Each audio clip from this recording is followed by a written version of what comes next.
வணக்கம். இது FIR. நாட்டின் பல்வேறு இடங்களில் நிகழ்ந்த குற்றங்கள் மற்றும் அதன் பின்னணி பற்றிய தொகுப்புகளை இப்போது பார்க்கலாம். ஆழமான பெண் வெறுப்புடன் நடந்து கொள்வதாக கோட் தெலுங்கு பட இயக்குனர் நரேஷ் குப்பிலி மீதும், அதை கண்டிக்காத படத்தின் ஹீரோ சுடிகாலி சுதீர் மீதும் நடிகை திவ்ய பாரதி சரமாரி குற்றச்சாட்டுகளை முன்வைத்திருக்கிறார். நடிகை கௌரி கிஷன் விவகாரத்தை தொடர்ந்து பரபரப்பாக பேசப்படும் திவ்ய பாரதி சர்ச்சை என்ன? பல்லடம் அருகே நிதி நிறுவன பெண் ஊழியரிடம் 9 லட்சம் ரூபாய் வழிப்பறி செய்த வழக்கில் சகோதரர்கள் உட்பட 4 பேர் கைது செய்யப்பட்டிருக்கிறார்கள். ஃப்ரெண்ட் ஆஃப் போலீஸ் அமைப்பில் பணிபுரிந்தவர் மூளையாக செயல்பட்டு கொள்ளையை அரங்கேற்றியது எப்படி? ஹரியானாவில் காதல் திருமணம் செய்து கொண்ட சகோதரியை வீடு புகுந்து சுட்டுக் கொன்றுள்ளார் அண்ணன்.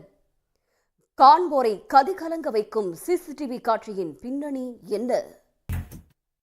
பெங்களூருவில் ATMல் நிரப்ப கொண்டு சென்ற 7 கோடி ரூபாய் பணம் பட்டப்பகலில் கொள்ளையடிக்கப்பட்டுள்ளது.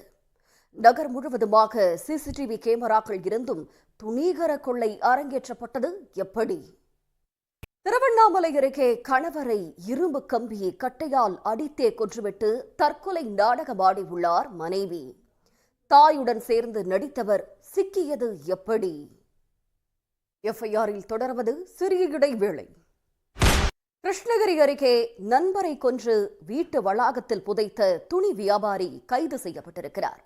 5 நாட்களுக்கு பிறகு சடலத்தை தோண்டி எடுத்து சாலையில் வீசி நாடகமாடியவர் சிக்கியது எப்படி? டெல்லியில் 10ஆம் வகுப்பு படித்து வந்த சிறுவன் மெட்ரோ ரயில் நிலையத்தில் இருந்து குதித்து தற்கொலை செய்து கொண்ட வழக்கில் பள்ளி முதல்வர் உட்பட 4 மீது வழக்கு பதியப்பட்டிருக்கிறது. சிறுவனின் தற்கொலை கடிதத்தில் குறிப்பிடப்பட்டிருக்கும் அதிர்ச்சி தகவல்கள் என்னென்ன?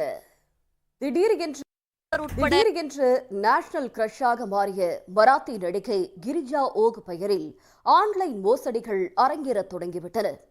ஏற்கனவே AI மார்பிங் போட்டோக்களால் நொந்து போன நடிகை பெயரில் மோசடி கும்பல் போலி இன்ஸ்டா கணக்கும் தொடங்கியிருக்கிறது. மோசடி கும்பலுக்கு எதிரான நடிகையின் நடவடிக்கை என்ன? இத்துடன் FIR நிறைவு பெறுகிறது. நன்றி, வணக்கம்.